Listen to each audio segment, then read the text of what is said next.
Views and opinions expressed by hosts and guests on Patriots with Grit do not necessarily reflect those of Patriots with Grit LLC, its founders, and owners. Get ready for truth bombs and guidance from conservative leaders and entrepreneurs from God-fearing, freedom-loving, truth-telling, patriotic Americans. Welcome to Patriots with Grit. Now let's jump into today's episode with your host, Darren Ross.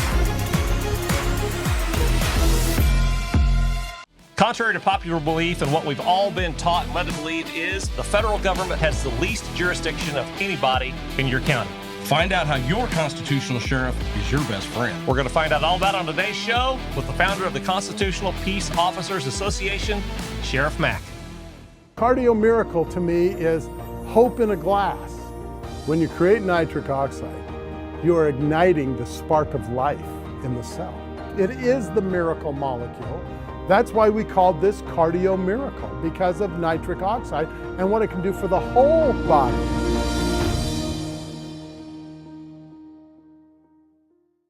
Well, Sheriff Richard Mack, it's an honor to have you on our show as our guest here at Patriots with Grit. Randy and I met you a few times, one of which, Randy, was down at Mike Lindell's event in Springfield, Missouri here a couple years ago. And I know Randy had the opportunity to sit at a table and eat a good meal and break bread with you. And you guys had some good convos back and forth. But we want to get you on. I had heard you on many interviews prior to even knowing who you were. I've always been a big fan of Dr. Eric Naputi out of St. Louis. And I know you used to call into his show when he had his daily podcast 5 days a week.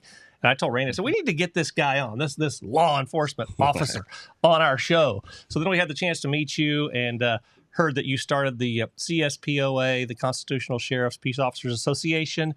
And we want to just unpack a lot of things today about the county sheriff, law enforcement, who is the most authoritarian figure in your state or your county. Talk about the Second Amendment. Talk about how you were the first sheriff ever in history to sue and win the U.S. against the U.S. government.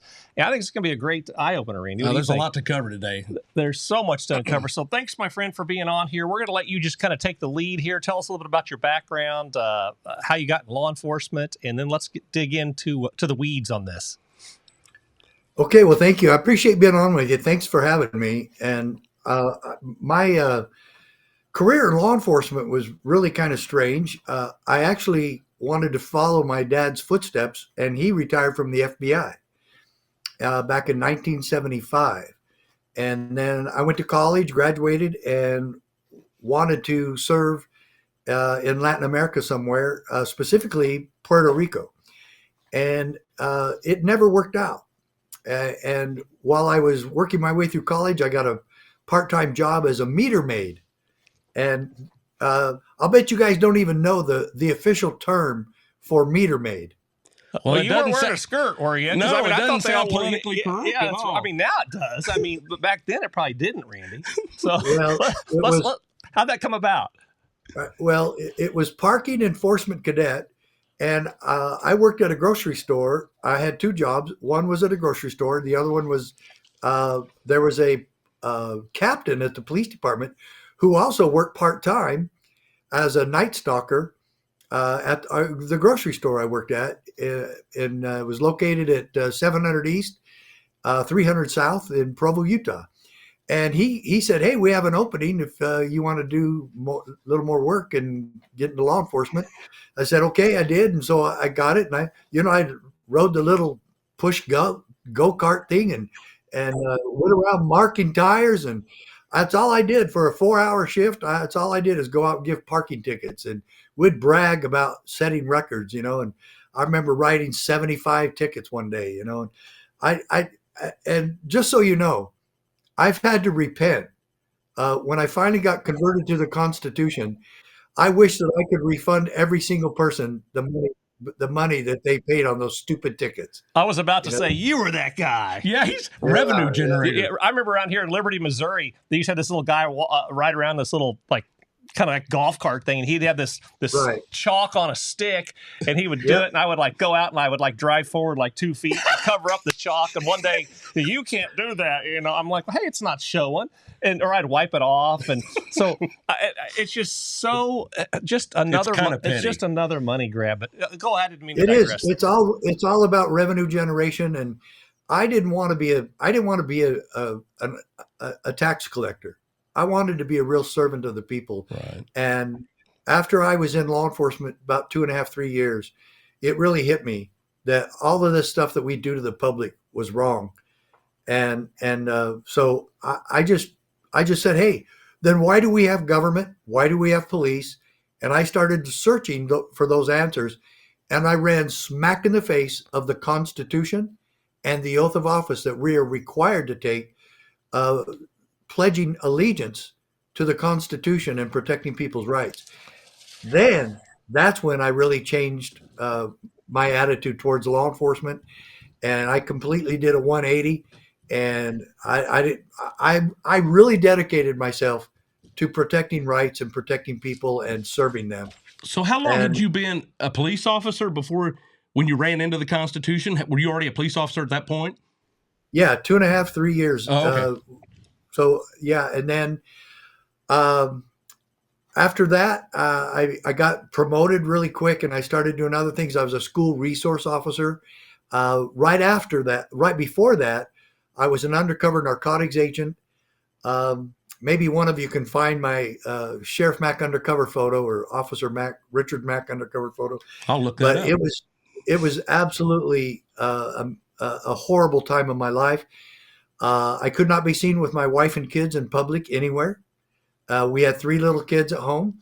I had to sneak home just to see my kids on weekdays because my weekends were really the busy times.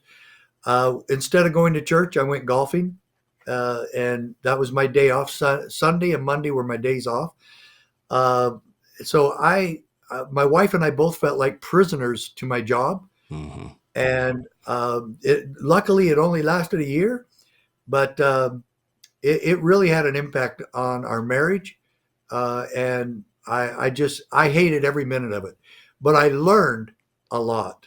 And so right after that assignment, I got assigned to be a school resource officer, and I took care of all the complaints of child abuse from teachers about their students. And that was for 12 schools. So I was really busy. I became an expert in crimes against children and juvenile delinquency. And then from there, I was made corporal, and then front desk sergeant, and then detective.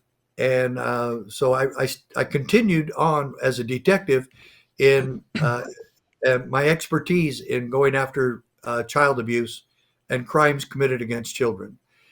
And then my wife's parents insisted that I quit my job after 11 years with Provo Police and move home and run for sheriff, because if I didn't come home and run for sheriff in my hometown where my dad was an FBI agent, and he had already retired, obviously, at this point, that if they were going to get a very corrupt sheriff, and I needed to come home and save our community from that.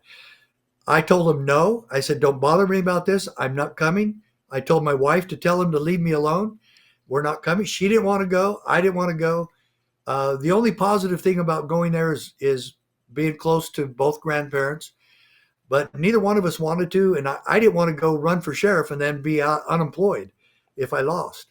And so, but both my wife and I had the same epiphany on the same day, that both of us felt that all of a sudden we just switched and did a 180. We were both touched in our minds and hearts that we were supposed to do that. And sure enough, we moved home, ran for sheriff. Miraculously, I won, and then I won the re-election 4 years later in 1992. A year before that, I was invited by the FBI to attend their National Academy, which was 11 weeks. And I did that in 1991. And I learned a lot there too. The FBI, back then, they were still a little bit honorable, and they really do great training. They still do good training. But I believe that the FBI at this point needs to be abolished and Amen. and completely redone. But abolish the FBI right after you abolish the IRS, and then Amen. get rid of Amen. them. Yeah, so Like it's a double. but I've done everything in law enforcement imaginable, except I've never shot anybody. And get this, in 20 years of law enforcement, 5 years as a patrol officer, I never slugged or beat another human being, ever. That's kind of ironic because I've talked to a lot of people throughout my life that have been police officers or state patrol, and I've asked them. Almost all of them. I'll ask you about anything. I'm like, how many times have you pulled the trigger? And I think there's only been one time, and literally this was New Year's Eve. I went to a party here locally, and I talked to a guy that's a county deputy, and he's the only person I've talked to in probably 25 years that's ever pulled the trigger and outed a guy. And it was basically a life or death situation between him and his partner. So he had no choice but to do it. But I'm amazed at how many officers are out there that have never, ever had to fire their weapon in a line of duty. So, which is admirable. Most police don't, but also it's about half of them that if they do get in a shooting situation, especially if they kill somebody, they leave law enforcement. It costs them their career. They can't live with it. More mental than procedural. Yeah, it is. And to have that on your shoulders of taking the life of another human being. Right. But I mean, I would have done it. There's times, I'm telling you right now, that would have been easy. For instance, if I see somebody stabbing a woman, beating up a child, trying to kill a child, trying to rape a child, that would be easy for me to kill that person. Yeah. Like, I understand that. I would not have nightmares or anything, but it's very rare that you see something like that happening, a crime in progress like that. Such that, yeah, usually they're very clandestine in that kind of a crime, right? And we pick up the pieces afterwards, but very rarely do you get to pull a trigger on somebody doing that. Right. So you got elected sheriff. And then how long was it before you started digging into kind of, or did you know at the time when you were elected sheriff that the federal has the least amount of authority, the county has the most? But at what I already point knew that. Okay, good. I already knew that. Yeah. That was something I was unaware of until COVID. But most sheriffs don't understand their own power. And this case, the Supreme Court case that I won, this would let them know that. Yeah, thank you for bringing that up. That looks really pretty. And so I put the Supreme Court case in this, but let me tell you how that happened. I campaigned that I would run a constitutional office. And people were really liking that because we had such corruption in that area in my hometown. And they liked that idea and that I would be strict, and especially on freedom issues.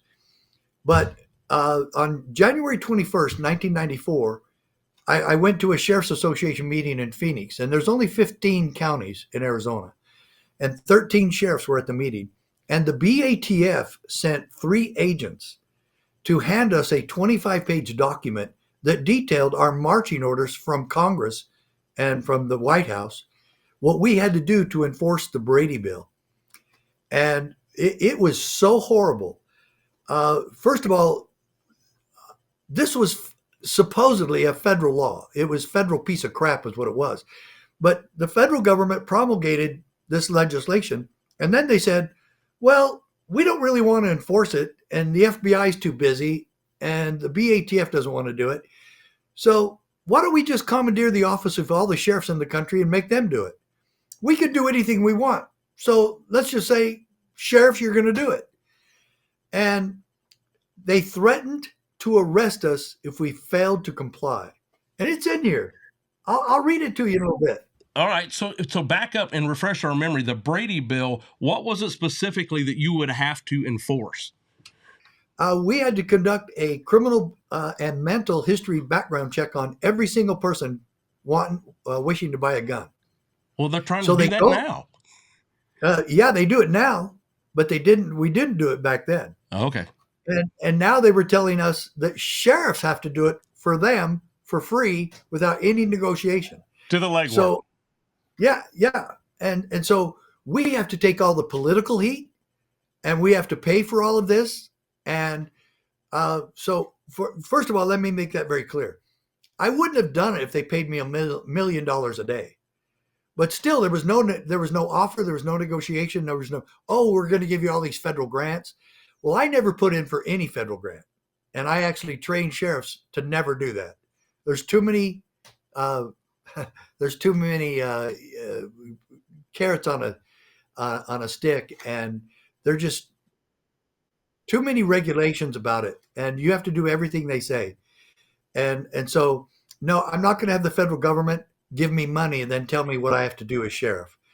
The sheriff is completely independent and autonomous. He reports only to the people in his county. That's it. He has no other boss, no other supervisor. And so it's an amazing office. The people are his boss, and the people pay his salary. And so when we heard the part that we were subject to arrest, every sheriff in that room was just cussing up a storm. And so I told the BATF agents, and I didn't say very much during the meeting. I was the youngest sheriff in the state at that time. And I said, you agents of the BATF, you know that we don't work for you. And the federal government cannot tell us what to do. You can't fire me. You can't hire me. And they go, well, you would think that, wouldn't you? Because, and then he goes, but Congress passed a law, and so you're stuck. And I said, I don't care if they pass 500 laws. You can't tell me what to do. The president of the United States cannot tell me what to do. Okay? So all the other sheriffs acquiesced. They were the ones that were most vociferous about not wanting to do this and how arrogant the federal government was, thinking that they could arrest us for saying no. And that's exactly what every sheriff should have done. And we would have had this done. If 500 sheriffs in the country had said this, no, we're not doing it. Nice try, feds. You want to come arrest us? Go ahead. Maybe we'll arrest you while you're at it. But no. So I decided to contact the NRA and tell them, say, hey, I want to sue the federal government. That changed my life. I got a lawyer by the name of Richard Gardner who worked for the NRA, and I told him who I was and what I wanted to do. And the next line out of his mouth changed my life forever. He said, Sheriff, we've already been preparing the paperwork on this case. We're ready to go to court, but we needed a sheriff, and you're the first one to call. And God bless you, because now we're ready to roll. And I said, wow, they're going to pay for the whole thing. They're going to take it to court. And then about 5 weeks later, Sheriff Prince from Montana joined the lawsuit as well, and 5 other sheriffs from across the country. So there was a total of 7 of us, and only one from Texas out of 254 sheriffs. Wow. How old were you at this time? I was about 39. So you're still pretty darn young. I'm 72 now. Well, but I'm just saying I guess 39 is kind of right in that prime of, having your head on your shoulders. I mean, you went like you were 22. Yeah, but the thing of it is, and this lawsuit cost me my 3rd election, because 1, we didn't win until after I lost the election, and 2, it just created so much controversy that people thought I was too busy with this and always doing this and always gone. And I even put in, I kept a very strict journal, and I even put it in the paper where I was every day for a year. And I said, if anybody can prove that I wasn't here on these days and doing my job, it really was that I had 2 full-time jobs, being sheriff and suing the federal government. But I never shirked my duties as sheriff. How long did that lawsuit go on? 3.5 years. And the outcome, how favorable was it? It was 5-4.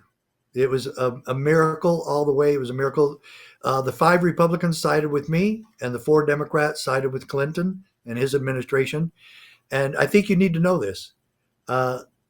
Yes, I became the first sheriff in American history to launch such a lawsuit and win it at the United States Supreme Court.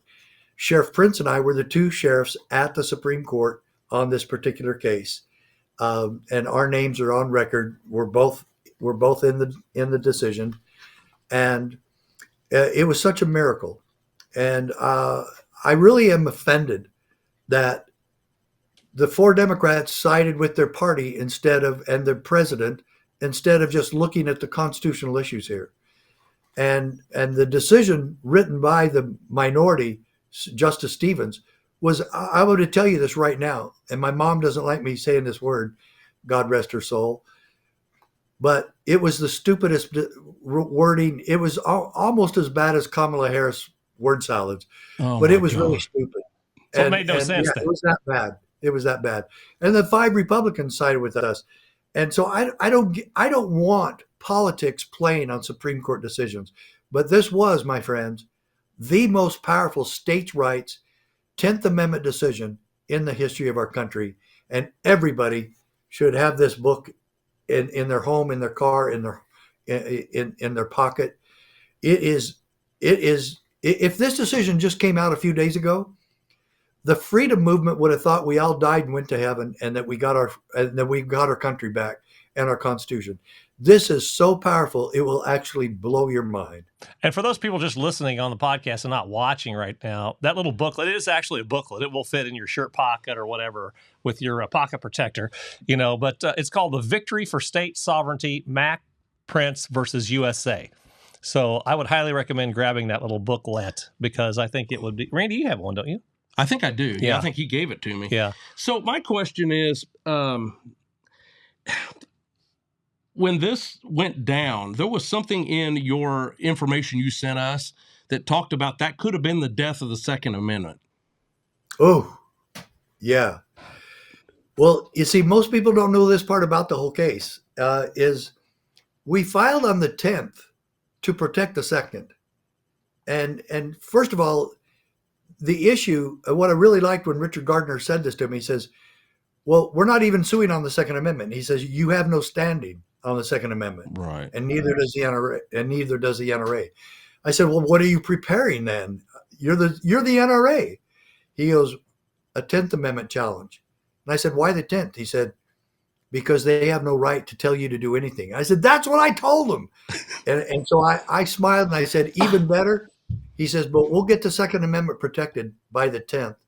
And he says, we really appreciate your courage. And I said, I'm ready to go. You tell me what you need me to do. But I also told him, I said, I want this to remain my case, and I appreciate you very much. And I'll work closely with you, but I want to have my own personal lawyer on this. And they said, that's fine. No worries. And I said, can you recommend a lawyer out here in Arizona or anyone wherever that knows and understands the Second Amendment and the Constitution? He said, Dave Hardy. He used to work for us, and he lives in Tucson. I hired him that very day. So in this ruling, do you want to go through some highlights in that book? Before the show, yes. you still want to point out some stuff. So yes. I'm going to pull it up, and you're going to guide me through the critical parts you want to pull up. Okay. On page 2, it's in bold. It's black bold. Right there. Mack. Now get this. This is from the district court judge, John M. Roll. And that's the only time any of us sheriffs testified, was the district court. And I indeed testified, and it was a huge experience. And there was a big crowd, lots of reporters, and it was an amazing day. My dad went with me to this hearing. But this is what Judge Roll said. Mack is thus forced to choose between keeping his oath and obeying the act, subjecting himself to possible sanctions. Have you ever heard a federal judge talk about the oath of office? Well, this good man did. And I was so grateful to him. We won every pretrial motion. Janet Reno tried to get me removed because lack of standing. She says sheriffs cannot sue. Only the county can sue. He does not represent the county in such matters. And then Judge Roll told Janet Reno, you threatened to arrest him, and then you say he can't object? So, yes, Judge Roll just thought, told them how stupid they were. And so then the next one you've really got to look at is page 5. Yeah, page 5, where it says New York v. U.S. And this is a quote from the 1992 case where New York sued the federal government because the federal government wanted to force the state of New York to take nuclear waste and just store it in their state. And they said, no, you guys can't tell us what to do, and you can't tell us to do that. So this is what they said. This is really powerful stuff. Everyone needs to let this next quote sink in. So Scalia quotes the New York case in my case, and he says this: we have held, however, that state legislatures are not subject to federal direction. Again, that's because the state's sovereign. Yeah, well, let's see. It says no, you're on the wrong page. Page 5. That should be right here on the left, I would think. Oh yeah, wait. Well, it says state. Mine says New York v. United States. I'm on page 5. Yeah, you are, but I don't get that. I wonder if I changed some of this since then. But anyway, where it says the heading is New York v. U.S. Federal grants. That doesn't seem like the right page. Maybe I edited this sometime after this. I don't remember ever doing that. Wow, that's crazy. Okay. Well, what I saw show up at the top there, it says the federal government we held may not compel the states to enact or administer a federal regulatory program. I don't know if that's basically saying the same thing. That's part of it. Yeah. Okay. Because that part that you just read is on page 6 of mine. Okay. So let's One see. of us is operating off of a newer edition. I know. Maybe. I know. And I don't ever remember doing that. But So I want to ask a question. Down below, I'm pointing over at my other screen here. Under state sovereignty, there is a case called Gregory versus Ashcroft. Ashcroft is a big name around Missouri. Do you know anything about that? Yeah. Ashcroft was the Attorney General of Missouri, and then he went on to be the AG for the federal government. Okay, it was John then. John Ashcroft. Yeah. And so let me make sure I get the right heading for you on this next one.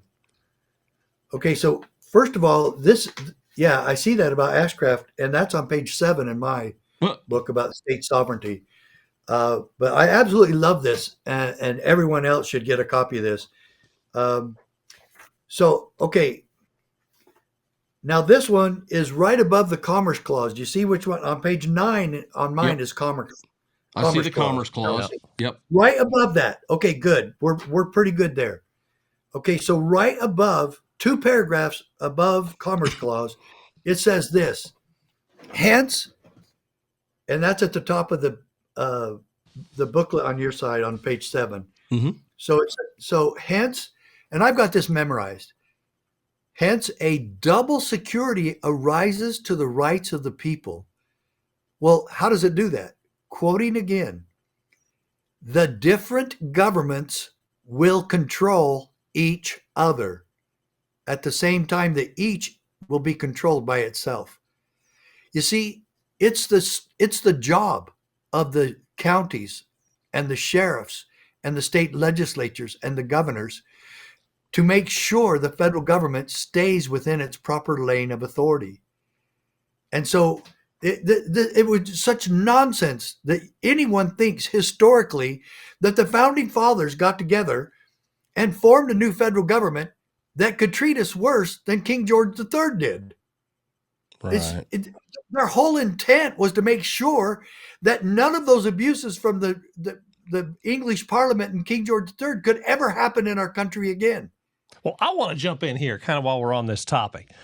Randy, Yeah. I think you and I, unless we were just slow to it, I mean, I'm slow to adapt and learn, I always thought up until the COVID era, federal held the highest level, then it goes to state, then it goes to county. And then we start getting into here all these things with, you got to wear a mask, you got to get a shot, you got to stay home, you got to stay 6 feet apart. We're going to haul you out if you're not wearing a mask. And I'm like, then we started hearing about, well, federal doesn't have any control over that. The state doesn't, only your local county sheriff. And I'm like, wait a second. That's contrary to what I've been taught my entire life. How about you? And You would think the bigger, the more powerful. yeah. And so I want to get into the fact that, I mean, this is just my personal belief. I don't know. I may be speaking just for Randy and me here, but I think that if you were to survey 100 people going into Costco on a Saturday and say, hey, give us the hierarchy of law enforcement or federal, state, county, whatever, I guarantee you, I personally think you'd have 90+% of the people say, "Oh, federal holds the highest regard, and county's the least." Yeah. I want you to explain this, because I think a lot of our viewers still today think the federal government is still the supreme law of the land, and the county sheriff is just driving around kind of like Andy Taylor and Barney Fife. Yeah. So break this out for us and walk through us, if you would, please. That's not a heart. That's a triangle. Okay. And that's how most governments are established. Up at the top is the king or the dictator. And then right below the top is the Congress and parliaments. And then it goes down to the states. And then underneath that is the states. And then the cities and counties. And down at the bottom is the people. Turn it upside down. Take that triangle, turn it upside down. And now you have this, one straight line up at the top of the triangle. That's the American form of government. And it goes down to a triangle down at the bottom, and down at the bottom is the least important people in your government, and that's the president and Congress. They only have discrete enumerated powers, and that's also talked about in this decision, where Scalia actually says residual state sovereignty was also implicit, of course, in the Constitution's conferral upon Congress of not all governmental powers. Well, Congress right now, and for the last 80, 100 years, thinks they can do anything they want, and nobody can stop them, and they are the only ones that can determine how far their authority goes. Well, that's all absurd. Do you know, okay, want me to give you an example? Okay, I will. There are only 5 law enforcement powers delegated that we, the people, or the states, do we all understand this? The states form the federal government, not the other way around. Right. The state, the 13 original colonies, 13 original states, got together, independence all, and said, we better form a national government. And there were 4 or 5 states that said, to hell with that. We don't want another central government. They said, I think we can do this, and we'll make it very limited. We'll give them only certain powers. In law enforcement, we, the people, the states, delegated, as mentioned, that's the word in the 10th Amendment, delegated. And how many powers did we delegate to them? Not even 40. If you go through the entire Constitution, you will not count 40. I think it's right around 38, 39. But okay, let's say 40. 40 powers. That's all they get. And you must refer to the 10th Amendment. The powers not delegated to the federal government belong and remain to the people or to the states, respectively. That's it. Now let's go over this real quick. 5 law enforcement powers delegated to the federal government. What are they? First, treason. To announce my all-new mattress topper. In the times we're in, I wanted to bring you the best affordable mattress topper ever. So I took my 2 best technologies and combined them to make the ultimate mattress topper. And now you can get it for as low as $69.98. Queen size only $99.98. It all starts with my famous MyPillow foam that provides you that overall full body support. Second is the individual comfort supports that give you an amazing custom sleep experience. It's like it's made specifically for you. The queen size alone has over 14,000 comfort supports. This is the perfect mattress topper to improve any bed. New bed, old bed, your guest beds. Get them for every bedroom in your house. Go to mypillow.com or call the number on your screen. Use your promo code to get the all-new My Mattress Topper for as low as $69.98. Queen size only $99.98. Don't delay. Order today. Investigate treason. Yeah. We might get to see some of that. Yeah. Counterfeiting. Third, felonies committed on the high seas or piracies. Fourth, now we bounce over to Article 4, Section 4. They are required to protect our borders from invasion. Shall protect our borders from invasion. And then 5, violations of treaties. So if you go into Canada, you violate a treaty that we have with them, that's a federal offense. That's all they get. So where does the federal government have authority to conduct drug interdiction? at the border. Otherwise, they have none. None. And that's all they get. Those are the 5 law enforcement powers delegated to them. Do you know how many the FBI and other law enforcement agencies in the federal government, they've stolen thousands and thousands. And all of that is usurpations, out of control federal government that somehow got to thinking that they control all the money, all the land, the air we breathe, and everything we do in our lives, and that they're just in charge of everything. They're not. We just are now seeing that they're not even in charge of education. They created that in 1979, and it has no constitutional authority whatsoever. Okay, so speaking on education, where did it go wrong? Where were we taught that it goes federal, state, county? Was that in public education? I mean, where did that whole hierarchy come to be? It's several different areas. One of them is when these guys run for president, they want to keep handing out things. The biggest problem was FDR when he tried to get rid of the Great Depression.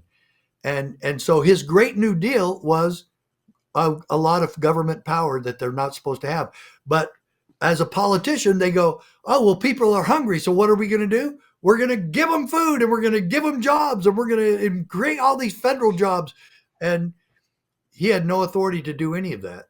And the thing of it is, there's a lot of historians that believe if FDR would have stayed out of the way, that the Great Depression would have only lasted a couple of years. I actually believe that as well. But it became part of politics. I'm going to take care of you. Vote for me. I'll set you free. And it just started getting more attention and more attention to the feds.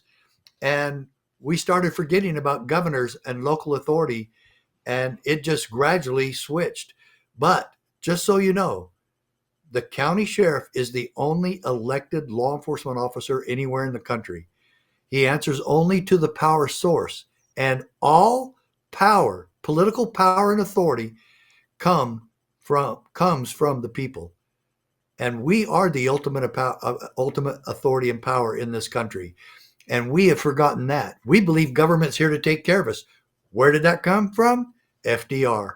And it's happened ever since. LBJ, the war on poverty. We have more poverty now than we did then. And they've spent $7 trillion to get rid of poverty, and they never got rid of a bit of it. And then it just was one thing after another where the federal government assumed authority they didn't have, and people went, oh, well, that's a great idea, instead of questioning where they got the constitutional authority in the first place. We, the people, went to sleep. The states went to sleep, and the governors went to sleep. And as long as the federal government was giving us the money, then we were okay with it. They have no authority to do federal grants. They have no authority to be in charge of the money. And that was another huge mistake, was the income tax of 1913. And so then, of course, they established what? The IRS and the Federal Reserve. And they just kept coming after us, and they stole our money. And I'm going to tell you right now, as soon as they walk into the Fort Knox and start auditing the gold there, they're going to find out that Congress stole that too. Man, I'm almost mortified just to think that. Well, Trump had a video about that today. Yeah, if there's a bunch of gold missing, the extent of that and how we would ever get it back, there's much more to it than that, but it's just, we have seen so much in the last month. Yes. And there's still people out there griping about Elon and Trump. I'm like, he could put them in a paradise on an island somewhere with tons of gold and it'd still gripe. Well, first of all, it's so astonishing that those loudmouth Democrats don't ever pay attention to the problem, and that is the criminality and corruption of Washington, D.C. And they're part of the problem, and so of course they're going to scream. That's where Shakespeare came up with, methinks you protest too loudly. Yes, exactly. And so that's really what's going on here. It's just utter corruption, and maybe now we can start really cleaning house there. But I'm telling you, if it doesn't work, the American people are going to have to take matters into their own hands sooner or later, because what really scares me is that there's another Kamala or Biden in 8 years, 10 years from now, whenever it is. It really scares me. This one really scared me. I thought she was going to win. because I just thought it'd be too good to be true to have Trump back in there and kicking butt like he is. And thank the good Lord that we now have a little bit of a reprieve, and we can get our Constitution back. But if Kamala had won, oh my, the Constitution would be a complete write-off. Yeah, we've said this before. Trump's making he's hitting the speedway going 150. 30 days in. 30 days in. Yeah. And the thing is, we got to get this thing pretty much the ship righted and under control with elections and all that before the midterms. And then after that, we've got to make this sustainable so that the public will vote in a way that will continue to keep our republic moving forward. Yeah, and real quickly, back to the case. But you're absolutely correct. Yep, but you see three things on where you have it right there. Scalia straightens out the Commerce Clause, which deals with the only regulatory authority the federal government has. The Commerce Clause is the only place they have any regulatory authority, and they've stolen how much there. And of course, these corrupt judges, oh yeah, they can. Then the Supremacy Clause is also redone by Scalia. Everybody, you need to read that. Then it talks about the EPA being unconstitutional and so declared by the courts back in the early 1970s. Now turn your page to the last one that says, I have it on page 13. Let's see, what do you have on page? What's the title? 13. The Constitution protects us. There it is on the bottom of page 9. Yep. Man, this thing, I must have added something because this really is different. But folks, regardless of the order here, you've got to have this little booklet in your hand. You've got to see this case. Okay, now the Constitution protects us. This is Scalia quoting another justice of the Supreme Court from years prior to this. But get this, down in that bottom left side where it says the Constitution protects us, I have this memorized because this is so powerful, folks. But the Constitution protects us from our own best intentions. It divides power among sovereigns and among branches of government precisely so that we may resist the temptation to concentrate power in one location as an expedient solution to the crisis of the day. Folks, did you hear that? The crisis of the day.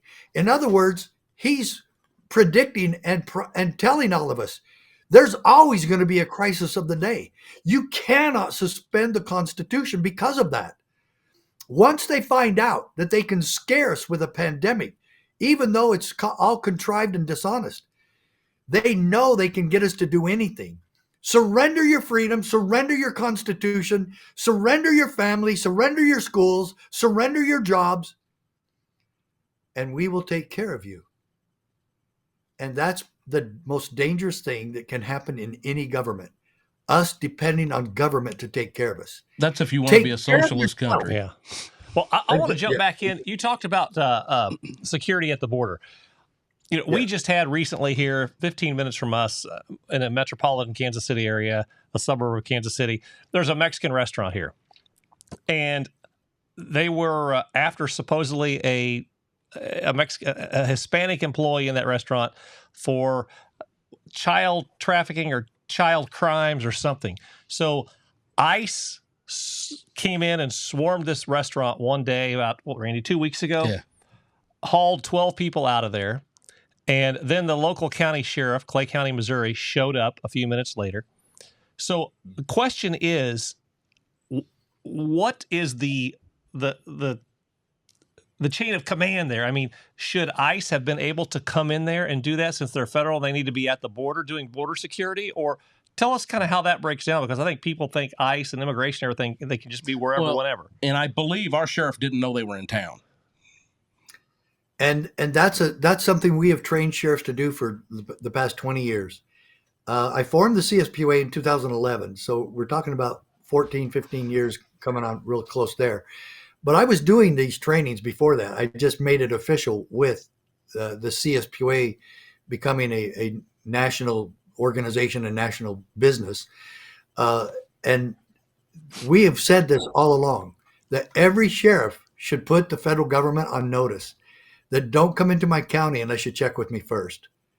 And that protects everybody. That helps everybody. There's a check and balance system there. Mm-hmm. And the sheriff, again, he is the ultimate authority. And let's go back. Let's go back to page. Okay. Make sure I get the right one up here. I'm not sure right where it is on yours. Go back to like page 4 or 3. What was the title? What section? Before that, go back one more page. Well, I keep going too fast. No, the issue. It's under the issue. So let me see there. There's the threat of arrest right before threat of arrest. Not only do petitioners here object to being, okay, look, let's see here. The petitioners here object to being pressed into federal service and contend that congressional action compelling state officers to execute federal laws is unconstitutional. Because there is no constitutional text speaking to this precise question, the answer to the CLEOs, do you see the word CLEOs? Yes. The answer to the CLEOs challenge, and the CLEO, do you know what CLEOs means? CLEO? Something law enforcement, I would think. Chief Law Enforcement Officer. Yep. Very good. Chief Law Enforcement Officer. The FBI is not the Chief Law Enforcement Officer, and this is the United States Supreme Court declaring that sheriffs are the CLEOs because we are the ones suing. And he says to answer to our challenge, the question is, to answer the CLEO's challenge must be sought in historical understanding and practice. Folks, we've got to know the history. We've got to understand the history of America and the history of our Constitution and our freedoms. And this comes from the ultimate protector, the CLEOs. The CLEOs should be making sure that bureaucrats from Washington, D.C. are not in charge of your life or taking care of you. Okay, so let's do that. This needs to be done by every sheriff in the country. Tell the feds, check with them first. Check with me first. Let's pretend like on a Saturday morning we interview 100 sheriffs from 100 different counties in Missouri walking into Costco. How many of those sheriffs do you think, in your opinion, believe they are the supreme law of their area, their state, their demographic area, as opposed to federal, if you were guessing? 75%. They'll know. They'll know. Okay. Especially in Missouri. Yeah, okay. They'll know. Okay, so in some states I'd say 50-50, but Missouri's got some sheriffs that pretty much know that they are the ultimate authority. Okay. Good deal. I just want to bring this up for the viewers in this context. If the public comes forward, and I don't know the whole process, and thinks that one of their politicians is involved with some issue, and there's enough information to indict, the sheriff can be the one to arrest. Is that correct? He needs to conduct the investigation, and he needs to submit the report for prosecution, or either go to a grand jury and get the indictment, which is the same as arrest, and then have the local prosecutor, the county attorney, or the DA file charges. So you're talking about like election security, voter. Well, that brings in the next question. So if we had issues with what we could prove that there was an election issue, like there was a miscount, or some things had been flipped, and the sheriff, and I'm not calling out our sheriff, it's not him, or I'm just using this scenario. Right. He should be the one to look at the evidence and move forward with it. Yeah. And Calvin Hayden in Kansas City area was actually doing that. And he was. It's really sad that he got ousted. I mean, he was a good man. He was trying to do his job, and he had evidence that was happening. And then, of course, the media really went after him.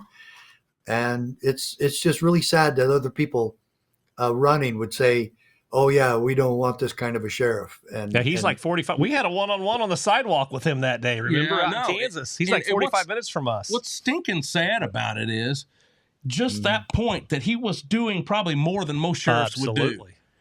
Absolutely. And that's what you elect somebody to do, and then you're too stupid to realize it. That's really sad. I know it was.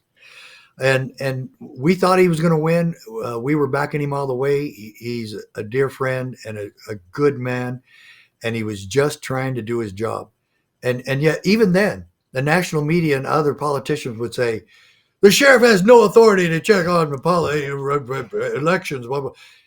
Any crime committed in his county is his jurisdiction, and he has every responsibility and duty to take care of it. And God bless him for it. Absolutely. You mentioned earlier in our show today, Sheriff Mack, about abolishing the FBI, and I kind of wanted to jump through the screen and give you a high five.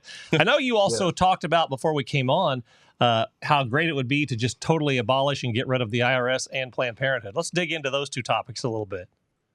Well, we probably can't get rid of Planned Parenthood, but we can defund them. And this is astonishing. A lot of people don't know this. Over $500 million of taxpayer dollars are funneled to Planned Parenthood every year. It's taxpayer dollars going to a private organization that provides no government service whatsoever. This is corrupt politicians stealing money from us, giving it to Planned Parenthood, and then what does Planned Parenthood do with the money? They kill babies with it, and they pay for the personnel to kill the babies, and then Planned Parenthood gives campaign donations back to those same politicians. So it's just an eternal circle of corrupt money, corrupt spending, and criminal activity of these corrupt politicians in Washington, D.C.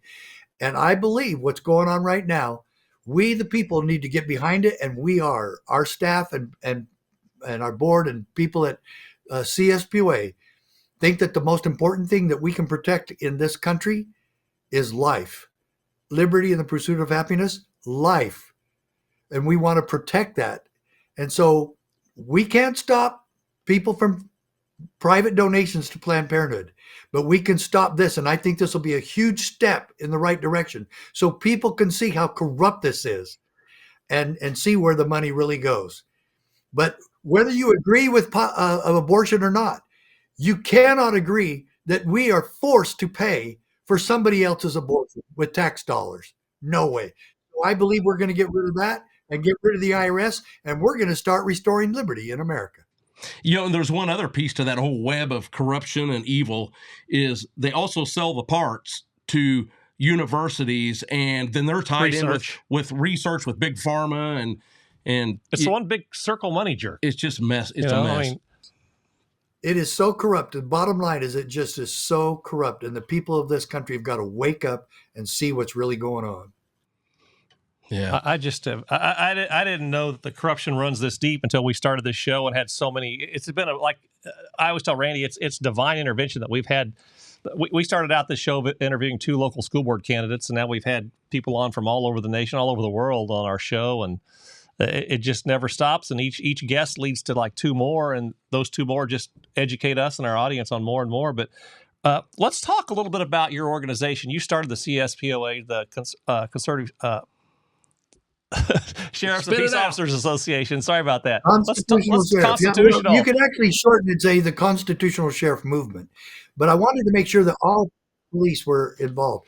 Constitutional Sheriffs and Peace Officers Association is really something that we formed for the people, because we want your sheriff to understand that his ultimate duty is to protect you from other government. And so we form now a posse, the CSPOA posse, and every American should be a member of that. Yeah, there's a little bit of a dues. It's $11 a month or $99 a year, which is like $8.40 a month. Like a Starbucks, one Starbucks. You can find that. Yeah, come on. So, and it's $8.50 or $11 a month. And this is about the only peaceful and effective solution that we have that people can really be involved with in helping their sheriff. You should be forming a posse with your sheriff. And we will train you. Every Wednesday we have our CSPOA webinar, and we teach you how to be on our posse and then to help your sheriff and be on his posse. We, the people, working with our sheriffs, is one of the best defenses that we could have anywhere in the country. And it absolutely is constitutional. It's peaceful and it's effective. And it's something all of us should be involved in. And so just go to cspoa.org, get our books, especially this one. And and we're having a huge, and I say huge because it's quite expensive. We're having a huge sale on our badges. And I've got one right here. Our badge and wallet, that is our CSPOA posse. And you can have these. I think I got it up here on the Randy, screen. I think we need one of those. I think we need to carry a badge. What do you think? What happens when I get a speeding the ticket Patriots with Grit badge, and I flop and my just so you badge know, out? When and keep your license right next to it if you ever get stopped and the police officer goes, "Oh, who do you work for? You law enforcement?" I work for the Constitutional Sheriffs and Peace Officers Association. And Nice. I happen to be a member in good standing and would sure like to give you a copy of the Supreme Court case when Sheriff Mack sued the federal government. So this is absolutely wonderful, folks. I love Judge Napolitano. He's very supportive of me and what we're doing. That badge and wallet costs $760, the Spirit of 76. We need the funding really badly. Anybody just want to make a donation, please do, with the work that we're going to be doing and getting rid of the IRS and defunding Planned Parenthood. This is time. This is something that really needs to happen. I don't think there's anything more important in our country that we could be doing than taking back our money away from this evil organization that kills babies in the womb. Life is the most important thing we can protect, especially at its innocent stages and most innocent stage of its life.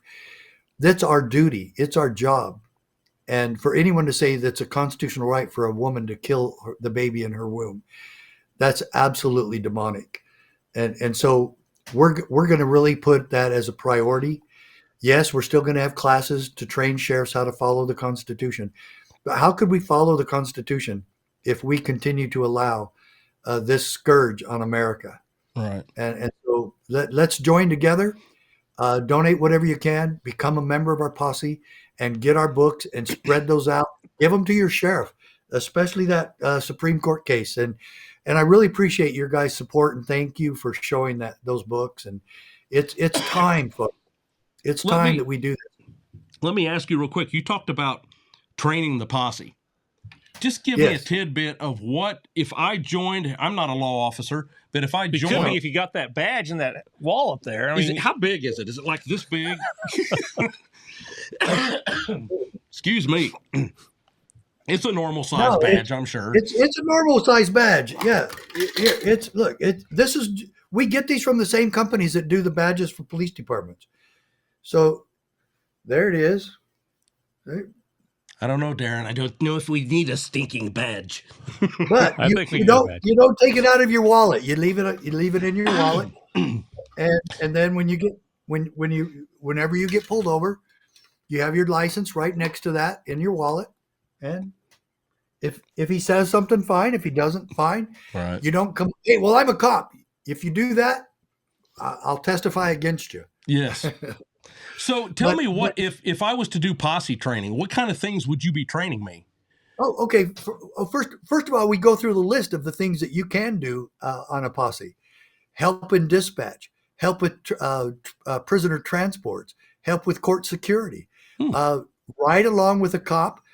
Should you get, we want you to get certified in firearms that you could carry a gun on duty like that.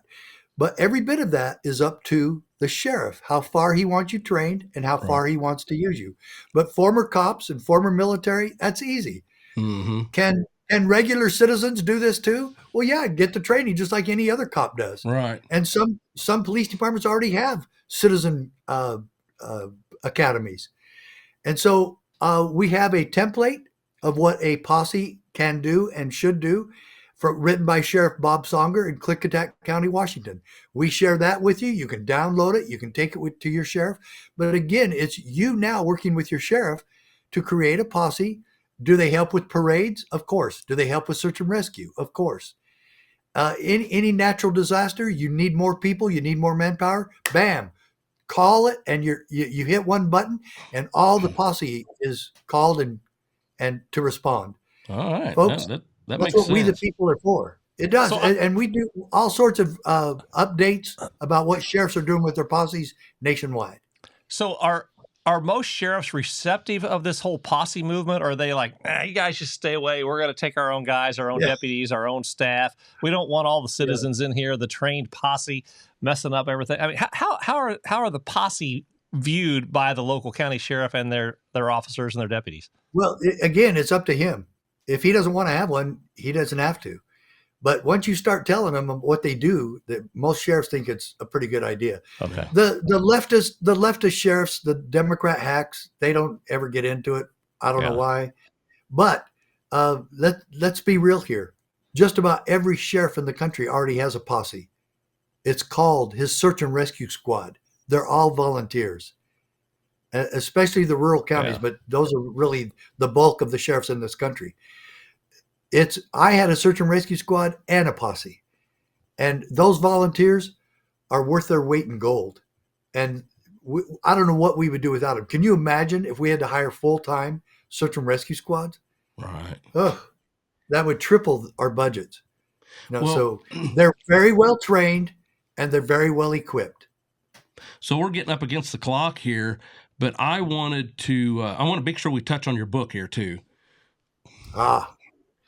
Every American should have that book. The two books, the County Sheriff, America's Last Hope, that one, and a copy of the Supreme Court decision. Right. Folks, if your sheriff would read both of those, if you read both of them, you'll have such a huge education. I mean, it'll be like an entire semester of work assimilating those. And that book is only 50 pages. That photograph makes it look big. It's a small pamphlet. It's a booklet. The Supreme Court case, the most powerful 10th Amendment decision in the history of America. You've got to get that and hand them out to people. Hand them out to your city council, your county commissioners, your sheriffs, deputies, everybody. Like I say, if that decision had come out within the last few weeks, everybody in the freedom movement would be going crazy. Well, why aren't we going crazy then? It came out June 27, 1997, and hasn't changed one iota. So where would people go, Sheriff Mack, to get these two books? CSPOA.org. Get them and become a member right then and there and get your badge. So I know you can go on that website, CSPOA.org. You can get your books, you can become a member, you can get the badge. You also have a lot of social media accounts where people can follow you as well, correct? Yes, we're there. Just I don't know the addresses offhand, but they're there. Hit them with Constitutional Sheriffs or CSPOA or Sheriff Mack or whatever. They'll be there. I'm sorry I didn't have all those prepared for you, but main thing is go to our website. Okay. I got a couple follow-up questions before we let you go. I'm sitting here thinking about, you just mentioned the leftist sheriffs. Yeah. And first thing I think of, if you're a leftist sheriff, you're probably like, ooh, that Constitution thing, I don't like it. That's probably not true. No, we get that a lot. Like sheriff in San Antonio, sheriff in Houston, sheriff in Austin, they don't care. Sheriff in Sacramento, they don't care. They if you tell them, would you like to learn about the Supreme Court case where this all happened? No, I'm busy, but it's sad. We have several Democrats that have come to our conferences, and get this, a lot of them Democrats along the Texas border, and Hispanic sheriffs as well. Really? So yeah, and I don't care what color they are. I don't care what nationality they are. I don't care what party they are, and they're all welcome. Yeah. And that's the same thing with freedom and the people. Same thing. Don't care. I don't care who you are. You're welcome to be a part of this. Yeah, and I just want people to know, too, depending on your sheriff, I know the one that we have, I've talked to him numerous times. I actually gave him a call when things got kind of nasty a couple of years ago, and we're thinking the ATF is coming after our guns. And, I said, what do I do? And he says, don't open the door and you call me, because they're not supposed to be in my jurisdiction. Yeah. So, and that reminds me, I forgot to finish that answer for you earlier. Oh, the reason this case saved the Second Amendment is because there were actually 5 Brady bills scheduled to be passed one year after the other for 5 years. Because we stopped Brady Bill 1, Brady Bills 2, 3, 4, and 5 all died.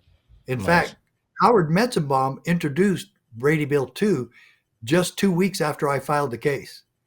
2 weeks later, March 14 of 1994. It stayed in committee because they said, hey, there's a sheriff already suing on number 1. Let's wait and see what happens. So that actually literally, the 7 of us fighting this killed Brady Bills 2, 3, 4, and 5, which saved the Second Amendment. Nice. Beautiful. Yeah. Well, Sheriff Mack, give our audience one good piece of advice as we, as you end this today. We like to always leave on a high note. What's one thing people could do to take action that wouldn't cost them an arm and a leg and take 6 weeks to do? Absolutely. And thank you for that. I'll leave them with the advice from the Founding Fathers, the last sentence of the Declaration of Independence. And for the support of this declaration, with a firm reliance on the protection of divine providence, we mutually pledge to each other our lives, our fortunes, and our sacred honor. My advice to all of you is, we must do likewise. Fantastic. That's excellent. That's a great piece of advice. Well, I appreciate you coming on here today and sharing with us and our audience. I know I got schooled pretty well, Randy. We don't get. I don't think we got much of this in school.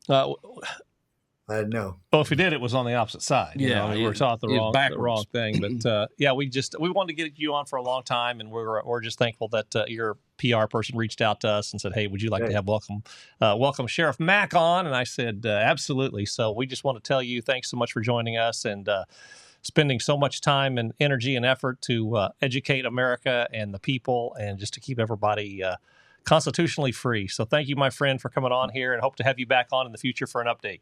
Let's do it. Let's do it again. Thank you so much for having me. All right. Take care. Take care. Thanks for watching this awesome episode. If you would, go over, like, follow, subscribe, share, give us a 5-star review over on Apple Podcasts. And Randy? Hit the notification button. We've always got episodes coming out, but always go to patriotswithgrit.com and check out our Patriot Partner Store. We've got all kinds of goods and services that I think will appeal to you. Thanks again, guys. See you on the next episode. Take care.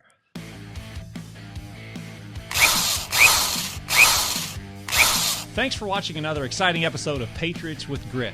We want to keep you informed, so if you would, just go over to patriotswithgrit.com and give us your first name and your email so we can keep you up to date.